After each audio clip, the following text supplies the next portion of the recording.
Benvinguts a Farmàcia Guinart, un dels establiments emblemàtics de Barcelona. La Farmàcia Guinart la va fundar el meu besavi el 15 de novembre de 1896. L'Anselm Guinart i González, que havia vingut de València a estudiar a Barcelona, es va quedar en aquest local, que era una farmàcia que li va posar el seu sogre. Posteriorment, el 1923, al morir, es va fer càrrec al meu avi, en Joan Guinart Roig. I ja més tard, el 1969, el meu pare, Joan Guinart Ferran. Avui dia, la Margarita Guinart Gómez Arteche i jo mateix, Lluís Anselm Guinart Gómez Arteche, continuem amb la tradició farmacèutica de 4 generacions. Si Déu vol, és probable que n'hi hagi una 5a generació. Ja tenim algun nebot estudiant. A l'exterior de la farmàcia tenim la façana, una façana típicament modernista. Hi ha elements de vidre, de ferro forjat, de fusta, de ceràmica. A la part de dalt tenim el rètol. Està restaurat a l'original. És un rètol de fusta i de ceràmica, com tota la façana, guardant els colors i les formes.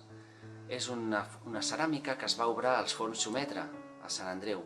Tenim al centre de la façana un fanal amb els vidres emplomats. Les portes tenen els agafalls de ferro forjat i vidres abombats.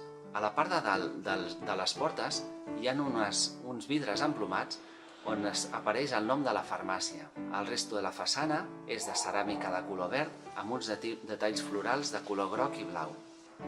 Un cop dintre de la farmàcia ja trobem tot el mobiliari perimetral de fusta de melis. Aquesta fusteria està decorada amb motius florals i això enriqueix tot l'interior de la farmàcia. Un dels elements importants que es troba a l'entrar a la farmàcia és el taulell de marbre i que la base és de fusta de melis. En aquest taulell de fusta hi trobem la copa i la serp, que és el símbol de la farmàcia. En aquest mateix taulell de marbre s'hi feien les fórmules magistrals antigament, de tal manera que avui dia encara es pot veure tacat el marbre degut a l'elaboració de les fórmules. De la mateixa manera hi havia també les parabandes que separaven el que eren els principis actius i les drogues que es feien servir per a l'elaboració d'aquestes fórmules. A l'interior de la farmàcia, en tot el perímetre, a la part superior del mobiliari, trobem els albarellos de la farmàcia.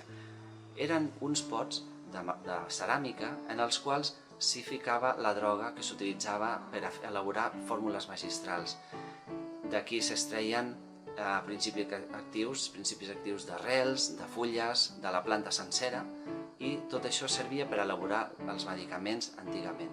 També conservem els llibres receptaris. Els llibres receptaris eren els llibres on es portava el compte de totes les fórmules i tot el que es anava dispensant durant el dia. Llavors podem veure que en el primer dia de l'obrir la farmàcia, el diumenge 15 de novembre de 1896, es van dispensar aquests productes i aquestes fórmules. Conservem a la vitrina molts medicaments antics que ja no es fan servir o que alguns altres han anat evolucionant al llarg del temps. Es conserven tot tipus d'instruments antics per fer desinfectar ferides i tractar el malalt.